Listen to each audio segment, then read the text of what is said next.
Oi, meus amores do quinto ano, tudo bem com vocês? Antes de começar a nossa aula, eu tenho um beijinho especial para mandar para vocês. Será quem é que vai receber beijo hoje? Ana Júlia Martins, ó, os nomes que eu citar tem que dar like nesse vídeo, mandar coraçãozinho pra tia Dani, viu? Então vamos lá. Ana Liz também, beijo. Andressa, beijo. Ana Júlia Colossal, beijo também.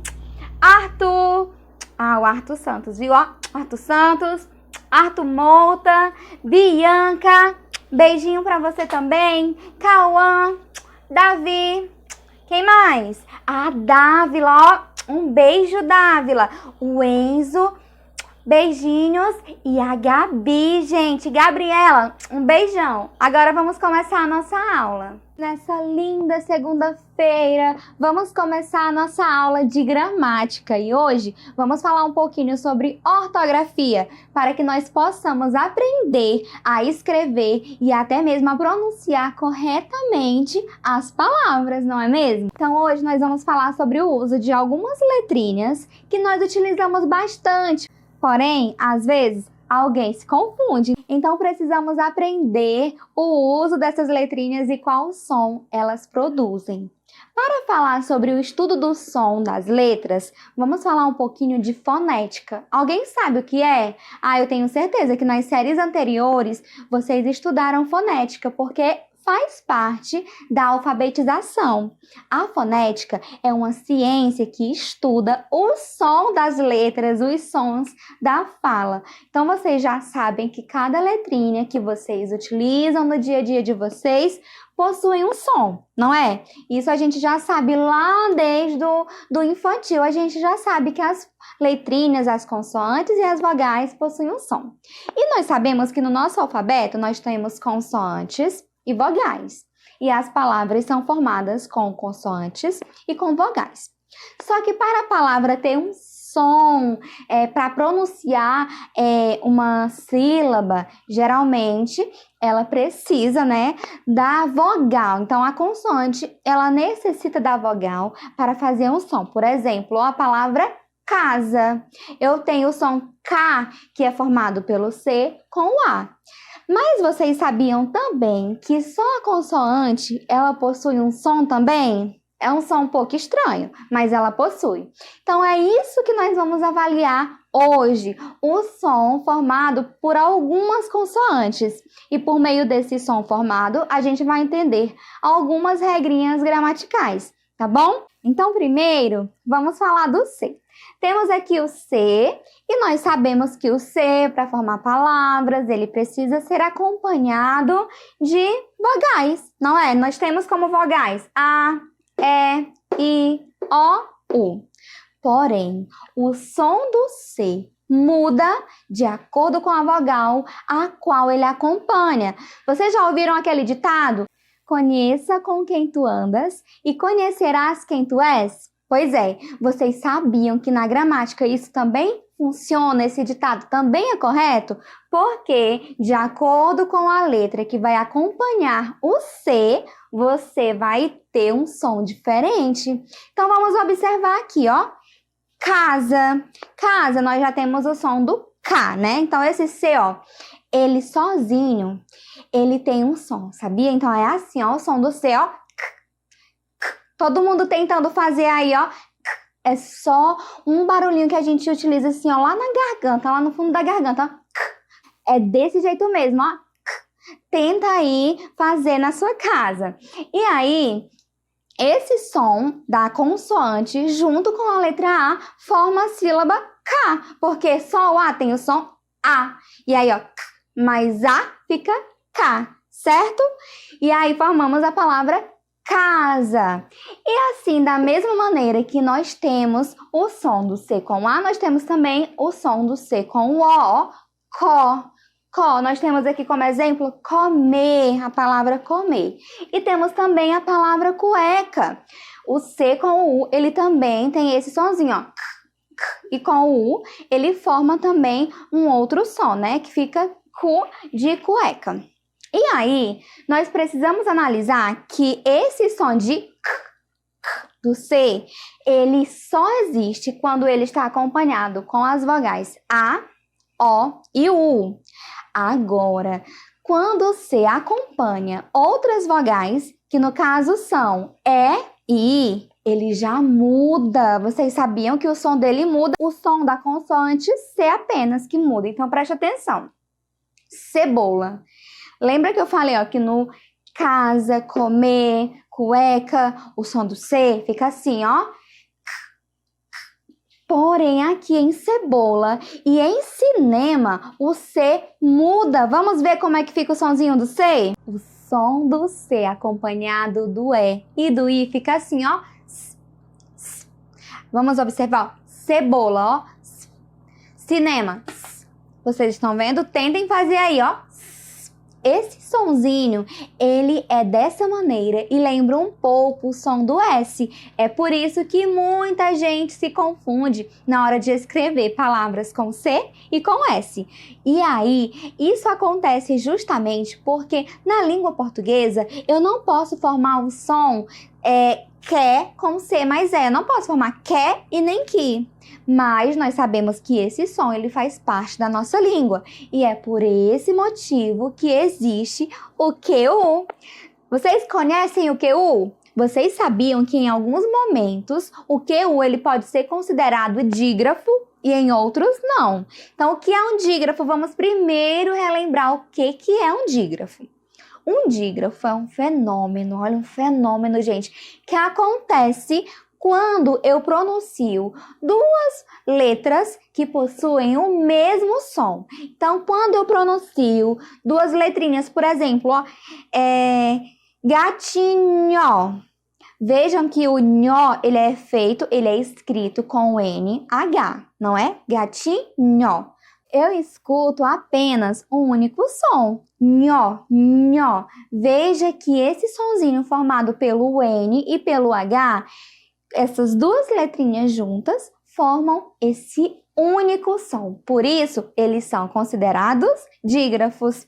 O QU, em alguns casos, também é considerado dígrafo. Mas antes de chegar nessa parte, vamos primeiro explicar. Então, como eu falei para vocês, eu não posso falar que, né, com C. Para eu emitir esse som de que ou que, eu não posso utilizar o C e eu posso utilizar o que, gente? Eu devo utilizar o QU, certo? Então, o QU, assim como o C, ele também pode ser acompanhado das vogais, e aí o som dele também muda de acordo com as vogais que ele acompanha. Lembra de novo da historinha das companhias? Pois é, elas fazem toda a diferença. Então veja só, se eu uso o QU com A, ele nunca será dígrafo, tá bom?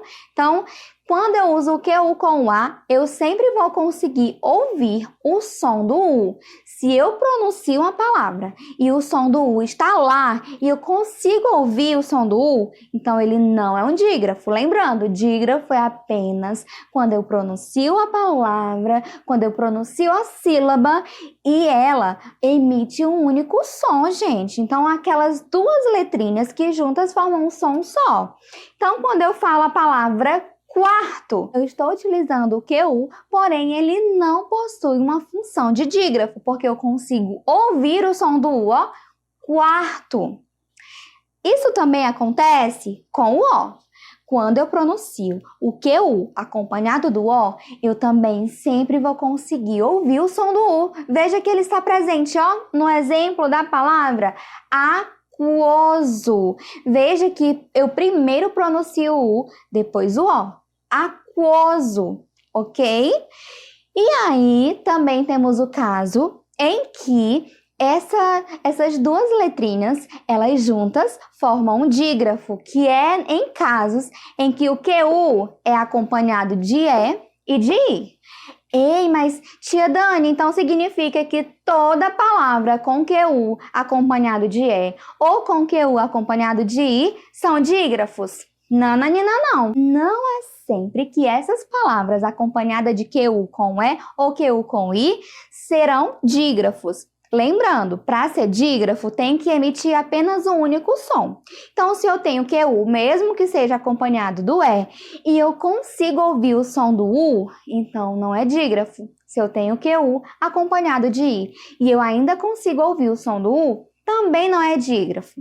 Ah, tia Dani, então como é que eu vou saber quando que vai ser dígrafo e quando não vai ser? Como é que eu vou saber diferenciar?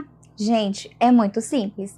Basta pronunciar a palavra 1, 2, 3, 10 vezes se necessário. Uma hora você vai perceber que o som é diferente. Vamos fazer um teste? Analise aqui, ó. Nós temos duas palavras. Com QE primeiro. Eu tenho a palavra 50 e eu tenho a palavra queda. Qual dessas aí é dígrafo e qual não é? Pensa um pouquinho. E aí, pensou? Pois é, gente, vamos analisar aqui, ó. 50. Vocês conseguem notar que eu escuto, que eu pronuncio o som do U? Pois é, quando eu faço essa pronúncia do som do U, significa então que não é dígrafo, isso mesmo. E aí, na palavra queda, queijo, veja que o é apenas um único som, ó. E aí eu consigo perceber que aqui sim é um dígrafo, ok? Porque possui um único som. Analisando novamente agora com QI, ó, gente, eu quero que vocês pensem um pouquinho, se precisar até pause o vídeo, viu? Então, ó, nós temos aqui a palavra tranquilo e a palavra quinto. Qual dessas é dígrafo e qual não é? Pensou? Olha só. Então, vamos analisar, ó. Tranquilo. Vocês conseguiram identificar o U aí no meio dessa pronúncia? Eu consegui, ó. Tranquilo. E aí, vamos pronunciar agora quinto. Quinto, ó.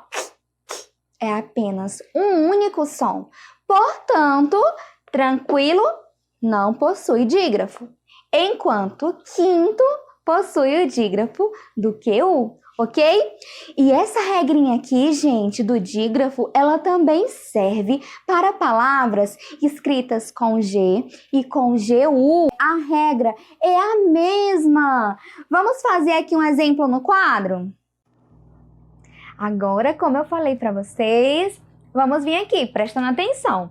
Como eu já dei o exemplo do C e do QU, vocês vão entender esse outro facilmente, porque segue o mesmo modelo. Gente, olha só.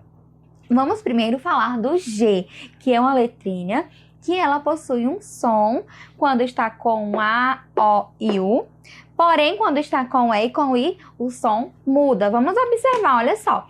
Lembrando que esse som que eu estou falando é o som da consoante, viu? Porque dependendo da vogal, o som muda mesmo, mas eu me refiro ao som da consoante, que muda. Então, prestando atenção, ó. Gato, ó. Olha o sonzinho do G, ó. Gosto, ó. Gula. Também. Então, o G com o A, O e U possui esse sonzinho. Porém, dependendo da companhia dele, ele muda. Se ele estiver acompanhado do E e do I, ele já possui outro som, ó, prestando atenção. Gesto. Veja que agora ele tem um sonzinho de ó. Esse som é parecido com um som de qual letra? Muito bem, gente. O som da letra J. É por esse motivo também que muita gente se confunde ao escrever palavras com letra J e letra G, porque o sonzinho é o mesmo. Então, ó. Então, olha só. Gesto, gigante, então já tem o som da letra J. E isso acontece porque o G está acompanhado do E e do I. E agora, tia Dani, já que o som do O é formado apenas com A, com O e com U, como é que eu vou fazer o som com a letra E e I? Porque na nossa língua portuguesa nós temos palavras com o som acompanhado da letra E e I. Mas quem é o grande responsável por fazer esse som acontecer com a letra E e com a letra I é o GU. É isso mesmo. O GU acompanhado da letra E e da letra I é capaz de fazer esse sonzinho, ó, que é o mesmo som do G na palavra gato, ó. Gato, ó. E com o GU também ele pode fazer esse som de também. Porém, não é em todas as vezes que ele vai fazer esse som. Quando ele for capaz de fazer esse som, ele vai ser um dígrafo, porque juntos, né, o G e o U juntos vão fazer esse sonzinho. Porém, quando eles estiverem juntos, mas não produzirem esse som, eles não serão dígrafos. Então, vamos prestar atenção aqui em alguns exemplos. Então, ó, com GU, vamos primeiro analisar GU com A. Como, por exemplo, na palavra água. Veja que com o A e com o O, assim como no exemplo do QU, nós também não temos dígrafos, ok? Então, sempre que tiver GU acompanhado de A ou GU acompanhado de O, não possui o mesmo som, não possui dígrafos. Então, água, veja o som do U aí. Ambíguo, veja o som do U também. Portanto, não há dígrafos. Agora vamos ver aqui para nós diferenciarmos o E e o I, tá bom? Porque nós sabemos que o GU com o E e com o I, em alguns casos, formam dígrafos. Muito bem, possuem o mesmo som. Um único som, na verdade. E aí, nós temos agora duas palavrinhas. Eu quero que vocês me digam aí, ó. Guerra e aguentar. Qual delas possui o som do dígrafo GU? Muito bem, gente. Na palavra guerra, ó, guerra, nós temos um único som, o mesmo som de gato, ó. Certo? E aí na palavra aguentar, nós temos o som do U, portanto, não é dígrafo. E aqui agora no I, olha só. Linguiça e guia. Qual desses possui o som do dígrafo, hein? Muito bem. Na palavra guia, olha só. É apenas um único som formado pelo G e pelo U juntos. E aí na palavra linguiça, veja que ó, nós temos a pronúncia do U. Vocês agora conseguiram entender, gente? Agora eu não quero ver ninguém mais errando. Nós temos o GU dígrafo e o QU dígrafo, mas tudo depende da pronúncia das palavras. Então é preciso pronunciá-las para você conseguir identificar. A nossa aula termina por aqui. Espero que vocês tenham entendido e a atividade está lá na Agenda Edu, viu? Beijinhos e até a próxima. Tchau, tchau!